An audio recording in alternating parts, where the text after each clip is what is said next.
Dans la maison de campagne luxueuse dans la région viticole de Bourgogne, Marc Bellin, 48 ans, chef célèbre et propriétaire de restaurant, installait la dernière micro-caméra. Elle était cachée derrière un vase décoratif dans la cuisine. Angle parfait, elle voyait tout. Cuisinière à gaz, table, zone de jeu, nouveau système de sécurité, avait-il dit à Julie ce matin-là. Mais c'était un mensonge. Ce n'était pas pour la sécurité, c'était pour la surveillance, pour espionner la fiancée, qu'il aimait.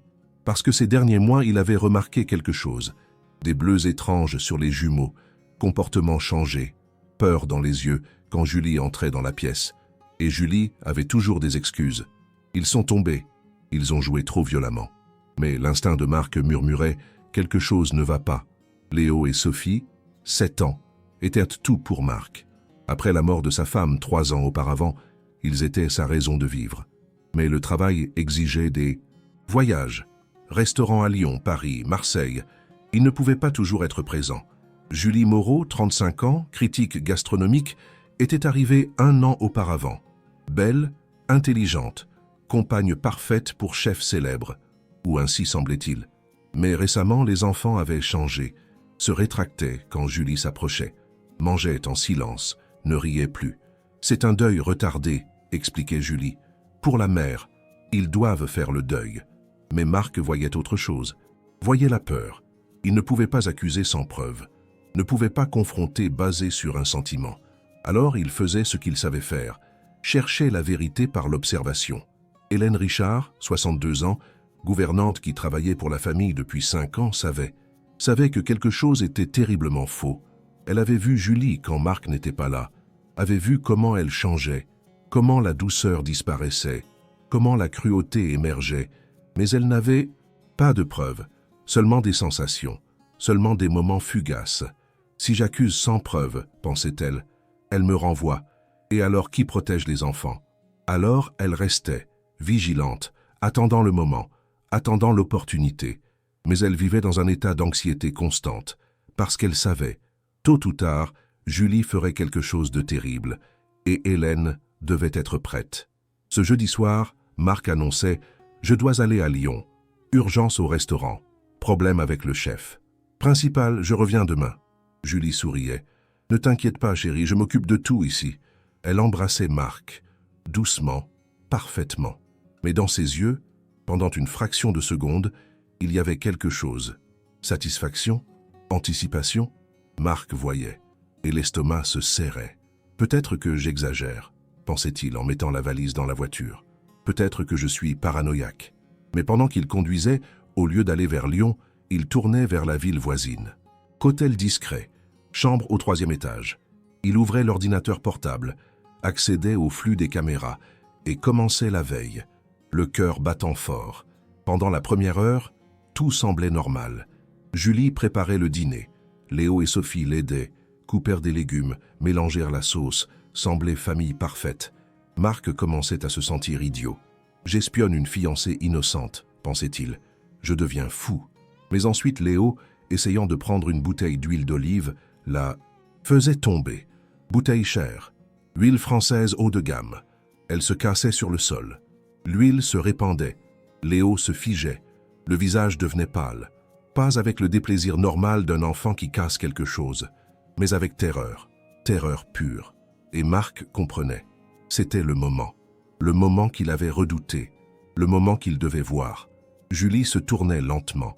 Le sourire sur son visage disparaissait, comme un masque qui tombait, révélant quelque chose dessous, quelque chose de froid, cruel. « Léo !» disait-elle d'une voix dangereusement calme. « Qu'est-ce que tu as fait ?» Léo commençait à trembler. « Je suis désolé. C'était un accident. Mais Julie avançait. « Accident. Accident. » La voix montait. « Cette bouteille coûtait 200 €. 200 € jetés parce que tu es maladroit. Inutile. » Elle attrapait le bras de Léo, avec force. Léo criait « Ça fait mal, ça fait mal !» Mais Julie ne lâchait pas. Elle traînait l'enfant vers la cuisinière. Marc, dans la chambre d'hôtel, se levait de la chaise. « Non, » murmurait-il. « Non, non, non !» Julie allumait un des brûleurs. Flamme bleue sifflait, haute, chaude, dangereuse. Léo voyait, commençait à se battre, à essayer de se libérer. « Non, s'il te plaît, Non, mais Julie était plus forte. « Tu aimes faire des dégâts ?» sifflait-elle près de l'oreille de l'enfant. « Tu aimes les choses chaudes? Voyons comment tu aimes ça. » Elle forçait la petite main de Léo vers la flamme. Plus près, plus près, la chaleur devenait insupportable. La peau commençait à brûler. Léo hurlait, cris de douleur pure, de terreur absolue.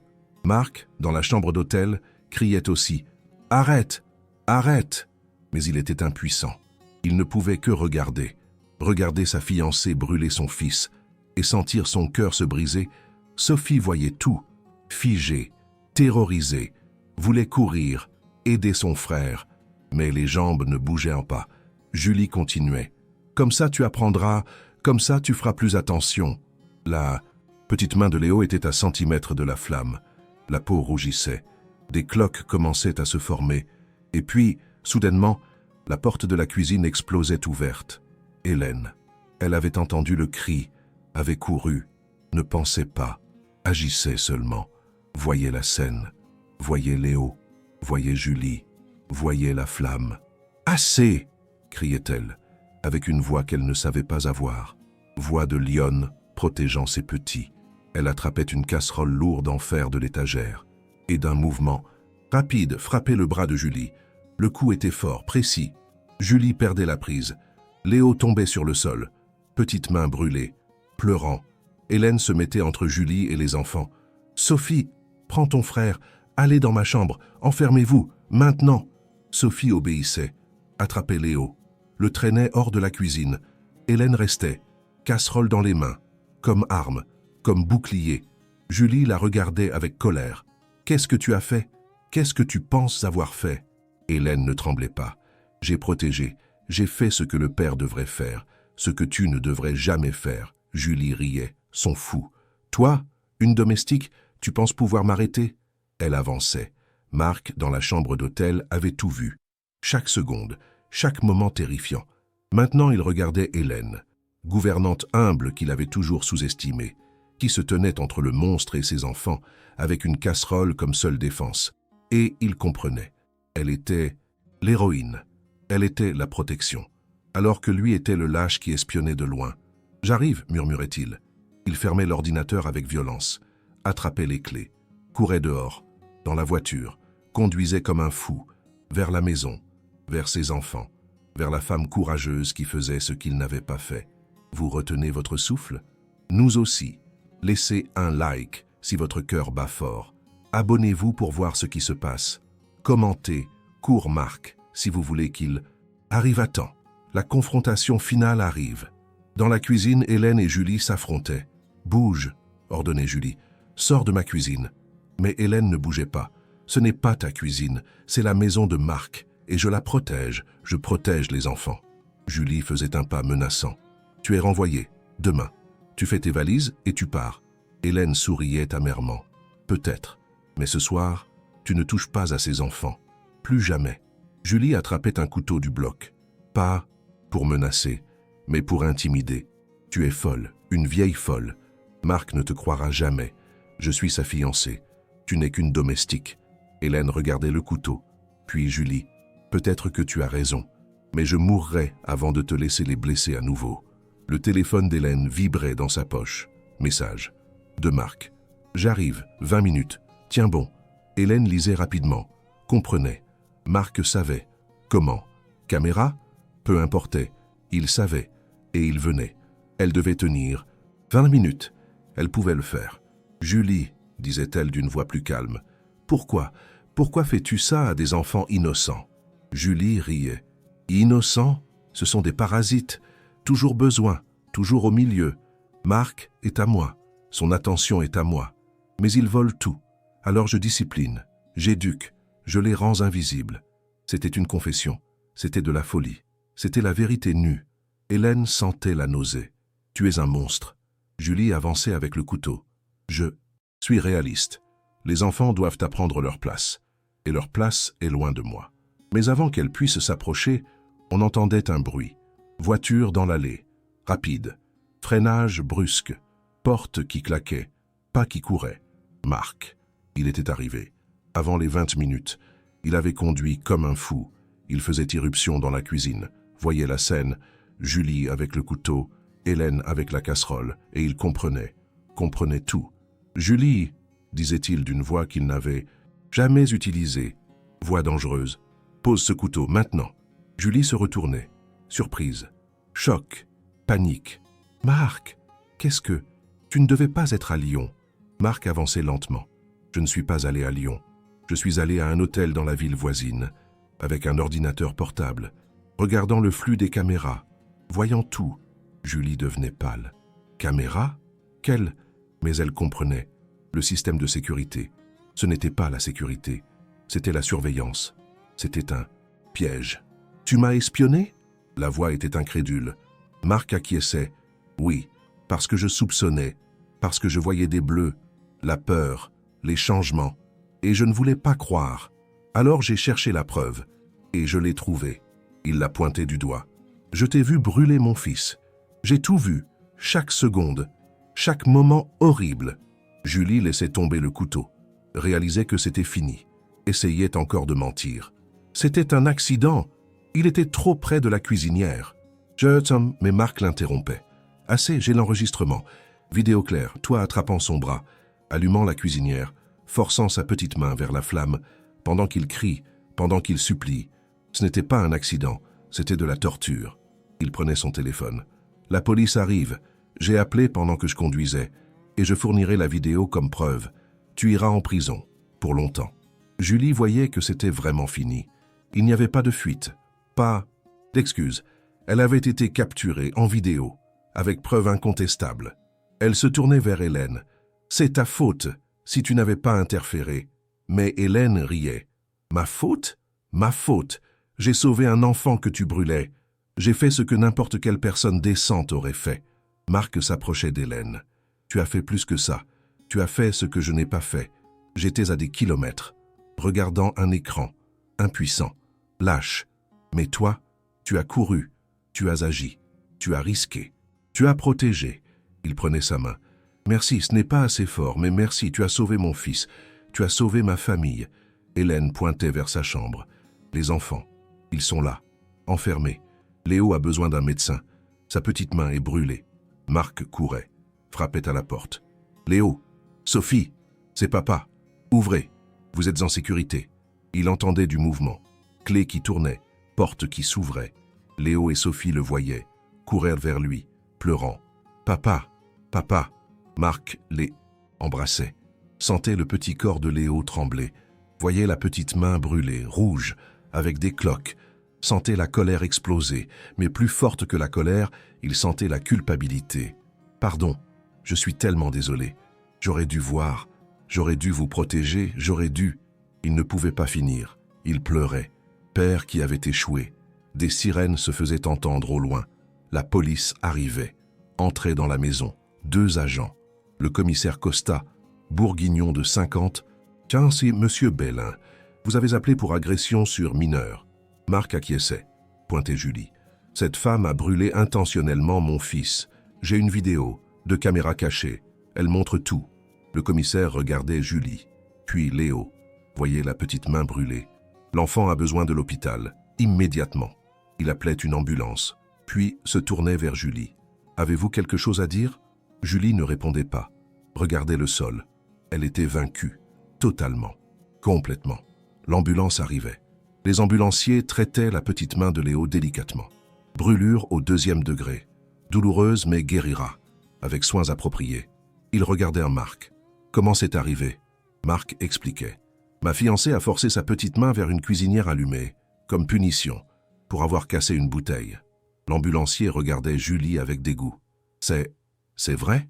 Julie ne parlait toujours pas. C'était une admission silencieuse. « Nous emmenons l'enfant à l'hôpital, pour traitement complet et documentation. » Marc montait dans l'ambulance avec Léo. Hélène restait avec Sophie, la tenant serrée, protégeant encore. Au commissariat, Marc montrait la vidéo. Le commissaire regardait, voyait tout. Julie attrapant Léo, allumant la cuisinière, forçant la petite main vers la flamme, le cri de l'enfant.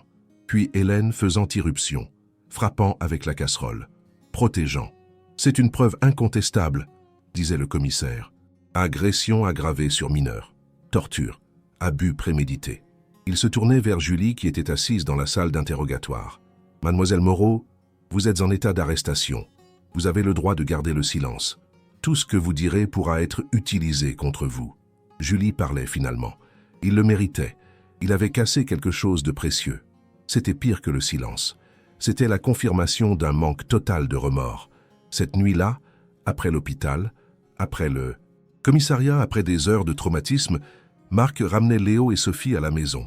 Hélène avait préparé les chambres, avec les lumières allumées, avec des couvertures chaudes, avec un sentiment de sécurité. Marc mettait les enfants au lit, s'asseyait entre eux. « Papa reste ici toute la nuit. Je ne vous laisse plus jamais. » Léo regardait avec des yeux fatigués. « Julie, reviens !» Marc secouait la tête vigoureusement. « Jamais, plus jamais. Elle est en prison, et elle y restera longtemps. Je promets, vous êtes en sécurité. » Sophie demandait pourquoi elle nous détestait. C'était une question qui brisait le cœur. Marc n'avait pas de bonne réponse. « Je ne sais pas, chérie, parce qu'elle était une personne malade, mais ce n'était pas votre faute. » Jamais. Quand les enfants dormaient enfin, Marc descendait, trouvait Hélène dans la cuisine, nettoyant encore. Malgré tout. « Hélène !» disait-il. Elle se retournait. « Monsieur !» Marc secouait la tête. « Pas monsieur. Marc. Et je veux dire, je ne sais pas comment dire. » Il s'asseyait. « J'ai installé des caméras pour espionner. Parce que je soupçonnais, mais j'étais trop lâche pour confronter. J'étais à l'hôtel, regardant, voyant tout, et je ne pouvais rien faire. J'étais impuissant. Mais toi, tu étais là, tu as entendu le cri, tu as couru, tu as agi, sans hésiter, sans peur. » Il la regardait. « Tu es une héroïne, tu as sauvé mon fils. Comment te remercier ?» Hélène s'asseyait. « Pas besoin de remercier. J'aime ces enfants. Comme s'ils étaient les miens. Je ne pouvais pas laisser cette femme. Elle ne pouvait pas finir. » Marc prenait sa main. « Je sais, et à partir d'aujourd'hui, tu n'es plus gouvernante. Tu es famille. Grand-mère Hélène, avec meilleure chambre, avec triple salaire, avec place d'honneur dans cette maison. » Hélène pleurait. « Je ne mérite pas. » Mais Marc insistait. « Tu mérites ça et plus, beaucoup plus. » Il regardait la cuisine, où l'horreur était arrivée. « Et demain, j'appelle quelqu'un. On refait cette cuisine, complètement, pour que les enfants n'aient pas de souvenirs. Vous croyez en la justice par la technologie? Laissez un like si les caméras ont sauvé la vérité. Abonnez-vous pour la fin émouvante. Commentez « Justice » si vous êtes soulagé. Le dernier acte arrive. Dans les jours suivants, la maison en Bourgogne se transformait lentement. Julie était en prison, sans caution, accusée de torture de mineurs, agression aggravée, abus prémédités. La vidéo était preuve incontestable. Son avocat essayait. C'était un moment de colère, pas prémédité. Mais le procureur montrait l'enregistrement à nouveau. Elle a allumé la cuisinière, a traîné l'enfant, a forcé la petite main vers la flamme, pendant qu'il criait. Ce n'est pas une impulsion, c'est du sadisme calculé. Le juge était d'accord. Elle attendra le procès en prison, sans contact avec les victimes, sans réduction de peine. Julie était emmenée. Pour la première fois, elle montrait de l'émotion. Mais ce n'était pas du remords, c'était de la colère. Colère d'avoir été capturée. Marc annulait tous ses engagements. « Les restaurants peuvent survivre sans moi », disait-il aux associés. « Mais mes enfants ne peuvent pas. » Il vendait 2 restaurants plus éloignés, à Lyon et Paris. Ne gardait qu'un en Bourgogne, à 15 minutes de la maison. Je travaillais à temps partiel. Le reste est pour Léo et Sophie. C'était une transformation totale, de chef obsédé par le travail, à père présent. Mais la culpabilité le consumait. Si j'avais installé des caméras plus tôt, si j'avais confronté aux premiers soupçons, si j'avais cru aux signaux. Hélène l'interrompait. Si, ça n'aide pas. Maintenant compte. Le présent compte. Les enfants ont besoin d'un père. Pas de culpabilité. Léo était en thérapie, 3 fois par semaine. Dre Martins, spécialiste du traumatisme infantile. La brûlure physique guérit, expliquait-elle à Marc. Mais la brûlure psychologique est plus profonde. Il a peur de la cuisine, des cuisinières, du feu en général. Marc comprenait. Puis-je faire quelque chose? La docteure suggérait réintroduction graduelle, avec sécurité, avec lui au contrôle. Peut-être cuisiner quelque chose de froid d'abord, salade, puis réchauffer de l'eau au micro-ondes, après four, et seulement en dernier cuisinière, quand il sera prêt, s'il est prêt. Marc suivait le plan, patiemment, sans presser, sans forcer. Sophie avait ses propres démons. Elle n'avait pas été brûlée, mais elle avait vu. « J'ai des cauchemars », disait-elle en thérapie. « Je vois Julie, je vois Léo qui crie, et je ne peux pas bouger. Mes jambes ne fonctionnent pas. » C'était la culpabilité du survivant. C'était le traumatisme du témoin. « Tu étais une enfant », expliquait la docteure, paralysée par la terreur. Ce n'était pas ta responsabilité de sauver, c'était celle des adultes. Mais Sophie secouait la tête. Hélène a sauvé, elle est adulte, mais j'aurais aussi pu faire quelque chose. C'était un poids qu'elle portait, qui prendrait des années à alléger. 2 mois après l'arrestation, le procès commençait. Marc n'amenait qu'Hélène, pas les enfants. Ils n'ont pas besoin de revivre ça, décidait-il. La vidéo suffit. Dans la salle d'audience, Julie était différente. Plus maigre, yeux durs, sans sourire charmant. Quand le procureur reproduisait la vidéo, la salle tombait dans un silence choqué. Voir un enfant brûlé, entendre les cris, c'était trop.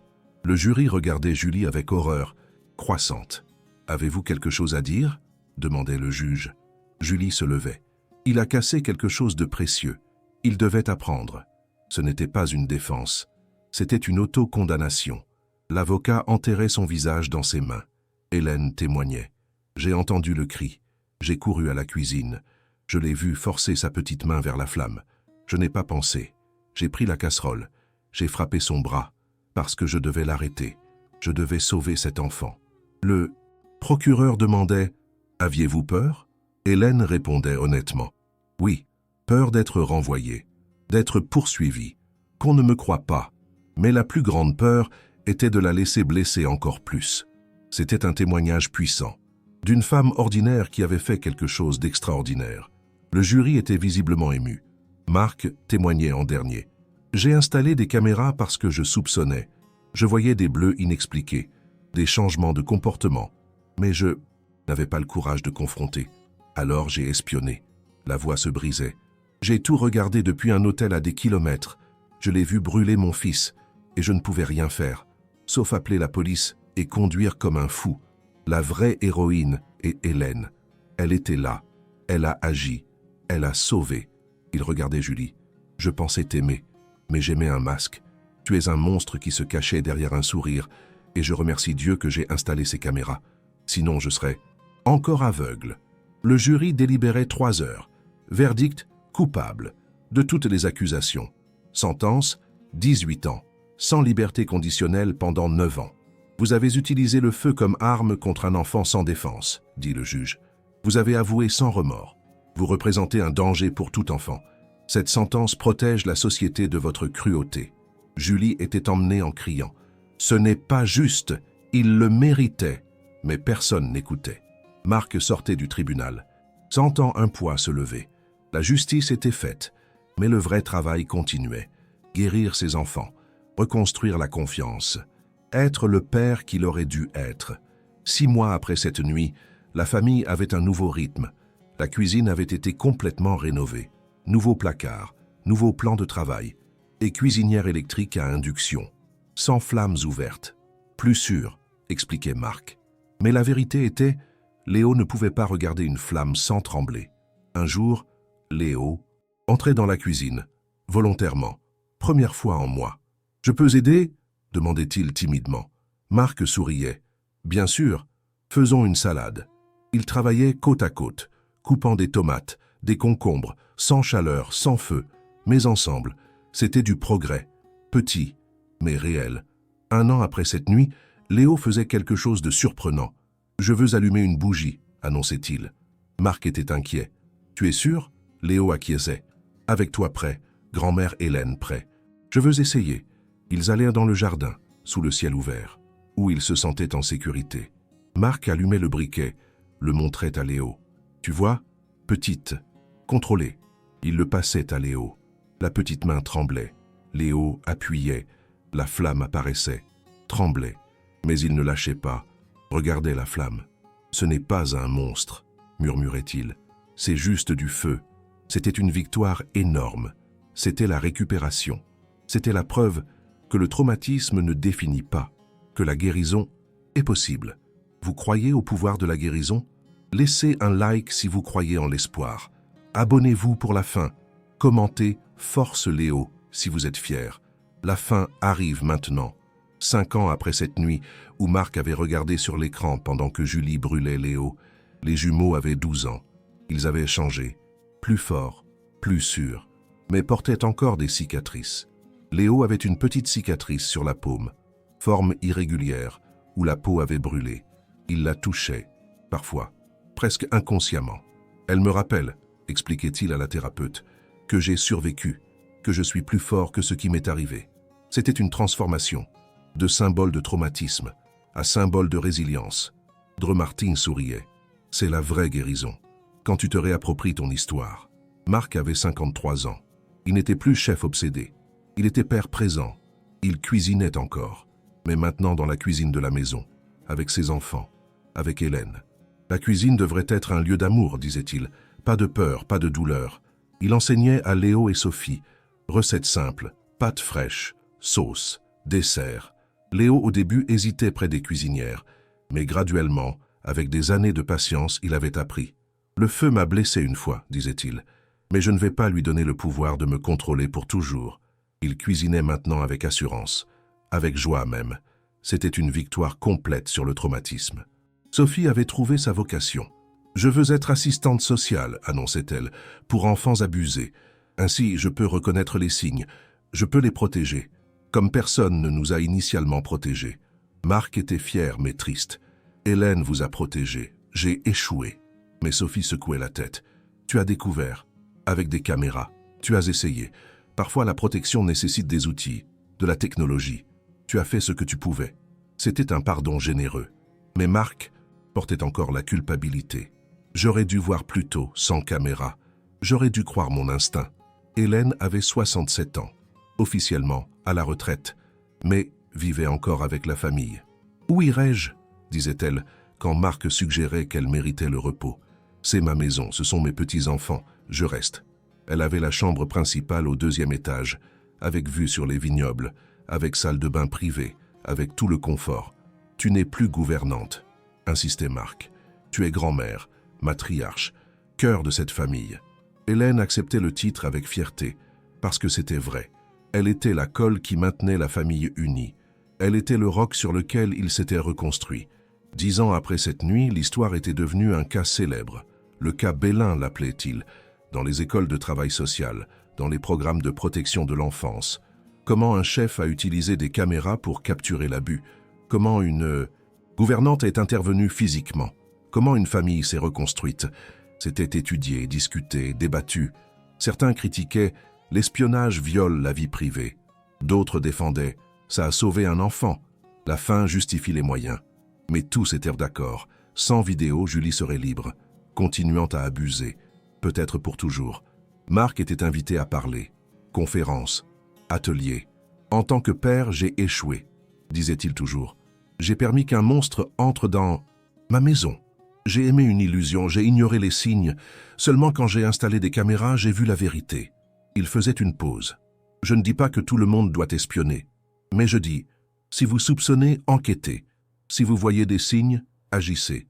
N'attendez pas la preuve parfaite, parce que pendant que vous attendez, les enfants souffrent. » C'était un message puissant, inconfortable, mais nécessaire, qui sauvait des vies, qui encourageait les parents à faire confiance à leur instinct. 15 ans après cette nuit, Léo avait 22 ans. Il allait obtenir son diplôme. En psychologie du traumatisme. « Je veux travailler avec des enfants survivants d'abus », expliquait-il, « parce que je comprends, de l'intérieur. Je sais ce que signifie être blessé, avoir peur et guérir. » Sa thèse était sur « traumatisme par brûlure intentionnelle dans contexte domestique ». C'était personnel, c'était académique, c'était puissant. « J'utilise mon histoire », disait-il à Marc, « pas comme victime, mais comme survivant, comme exemple que la guérison est possible. » Marc lisait la thèse avec des larmes. Son fils avait pris la douleur et créé une mission.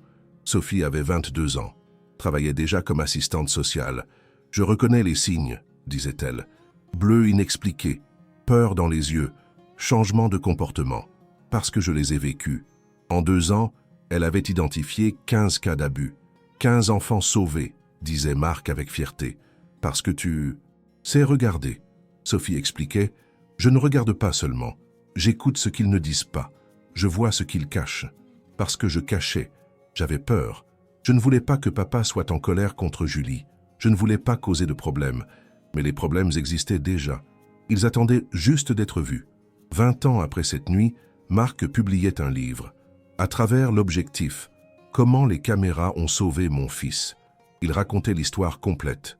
Les soupçons, les caméras, la veille, l'horreur de regarder l'écran, l'impuissance, puis Hélène, l'héroïsme, le sauvetage. Je ne justifie pas l'espionnage, écrivait-il, mais parfois, voir est la seule façon de croire. J'avais des soupçons, mais sans preuve, je doutais. Je doutais de moi-même. Je doutais des signes. Seulement quand j'ai vu, j'ai pu agir. Le livre devenait best-seller, discuté partout. Manuel pour parents, disèrent les critiques. Ou invasion de la vie privée, demandèrent d'autres. Mais le résultat était indéniable. La conversation sur l'abus domestique augmentait. 25 ans plus tard, Julie sortait de prison. Après 18 ans, 63 ans maintenant, vieillie, vaincue, essayait de contacter Marc. « Je veux m'excuser », mais Marc refusait. « Tu as eu 18 ans pour t'excuser, avec une psychologue, avec un prêtre, avec n'importe qui. Tu n'as jamais montré de remords. Maintenant que tu es libre, tu veux le pardon? Non. Vise avec les conséquences, comme nous vivons, avec les cicatrices. » C'était une clôture. Finale. Julie disparaissait. Personne ne savait où. Personne ne s'en souciait. C'était un chapitre fermé. Définitivement. Hélène mourut paisiblement à 87 ans, entourée de famille, Marc, Léo, Sophie, 8 arrière-petits-enfants, enfants de Léo et Sophie. « Ai-je bien fait ?» demandait-elle dans les dernières heures. Marc tenait sa main. « Tu as fait un miracle. Tu as sauvé mon fils, avec une casserole de fer et un courage d'acier. Quand? J'étais lâche, regardant un écran. Tu as couru, tu as agi, tu as sauvé. » Hélène souriait. C'était l'amour, seulement l'amour qui n'hésite pas. Léo s'agenouillait, embrassait le front de grand-mère. « Merci pour cette nuit, pour avoir entendu le cri, pour avoir couru. Sans toi, je ne serais pas là. » Sophie ajoutait, « Tu nous as appris que protéger nécessite l'action, pas les mots, l'action. » Hélène fermait les yeux, en paix. Ils enterrèrent Hélène dans le cimetière avec vue sur les vignobles. Bourguignon. La pierre tombale disait « Hélène Richard, 1956-2043 ». Quand le millionnaire installa des caméras pour regarder sa fiancée brûler les jumeaux, elle ne regarda pas l'écran. Elle entendit le cri, courut à la cuisine, attrapa une casserole de fer, frappa le bras de l'agresseur, sauva l'enfant des flammes, avec courage instantané, avec amour qui ne calcule pas, gouvernante qui devint héroïne, femme humble qui enseigna que la protection est action, que le sauvetage est courage, que l'amour est présence physique, pas distance digitale. 30 ans après cette nuit, Léo dirigeait une clinique pour traumatisme infantile. Centre Hélène Richard, l'appelait-il, où les enfants abusés trouvaient la guérison.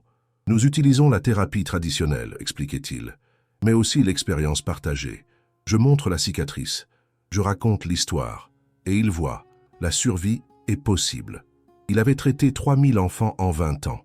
Chacun porte des cicatrices, disait-il. Certaines visibles comme la mienne, d'autres invisibles, mais toutes sont témoignages. Nous sommes des survivants, nous sommes des guerriers, nous sommes plus forts que ce qui nous a blessés. Sophie dirigeait l'organisation Yeux qui voient, installait des caméras gratuitement dans les maisons où ils soupçonnaient de l'abus. Controversé, admettait-elle. Oui, mais efficace? Absolument. En 10 ans, 40 enfants sauvés, 40 abuseurs capturés, avec vidéos incontestables. Certains critiquaient, c'est une invasion. Sophie répondait, l'invasion, c'est brûler un enfant. La caméra, c'est la protection, c'est la preuve, c'est la justice. C'était un débat continu, mais les résultats parlaient. Vie sauvée, famille protégée, vérité révélée. Marc mourut à 88 ans. Il avait bien vécu après cette nuit, avait dédié sa vie à être un père présent, à honorer Hélène, à soutenir ses enfants dans leur mission. Dans les dernières heures, Léo et Sophie étaient avec lui. « Papa », disait Léo, « merci d'avoir installé ces caméras. Je sais que tu te sens encore coupable, mais sans elle, Julie serait encore libre. Peut-être aurait-elle tué. Tu as fait ce que tu devais faire, et tu as sauvé non seulement moi, mais chaque enfant que Sophie et moi avons aidé, parce que notre mission naît de cette nuit. Marc souriait. Alors ça valait. Tout valait. Il fermait les yeux, parce que c'était la vérité finale. Un père soupçonnait, voyait des signes, mais ne croyait pas. Alors il installait des caméras, espionnait, et voyait l'horreur, fiancé brûlant son fils, forçant la petite main vers la flamme, pendant que l'enfant criait, et le père, à des kilomètres, regardait l'écran, impuissant, désespéré. Mais la gouvernante était là, entendait le cri, courait, attrapait la casserole, frappait, sauvait. Elle était l'héroïne, elle était l'action, elle était la présence. Et cette nuit enseigna une leçon. La technologie peut révéler la vérité, mais ne remplace pas le courage. Le père a vu sur l'écran, mais Hélène a agi en personne. Les deux nécessaires. La vidéo a capturé la preuve. Hélène a sauvé la vie. Ensemble, ils ont apporté la justice. Ensemble, ils ont protégé l'innocent, comme toute protection l'exige. Observation et action, preuve et courage, caméra et casserole, comme Marc a vu, comme Hélène a agi, comme Léo a survécu, comme la famille a enseigné. Protéger les enfants nécessite tous les outils. Technologie, courage, amour, présence, tout, toujours. Vous croyez au pouvoir de la technologie ET du courage humain? Laissez un like, abonnez-vous pour plus d'histoires, commentez « Je protégerai » si vous utiliserez tous les moyens pour défendre les innocents. Merci pour ce voyage. Rappelez-vous, les caméras montrent la vérité mais le courage sauve les vies. Il faut les deux, comme Marc et Hélène l'ont démontré. Au revoir.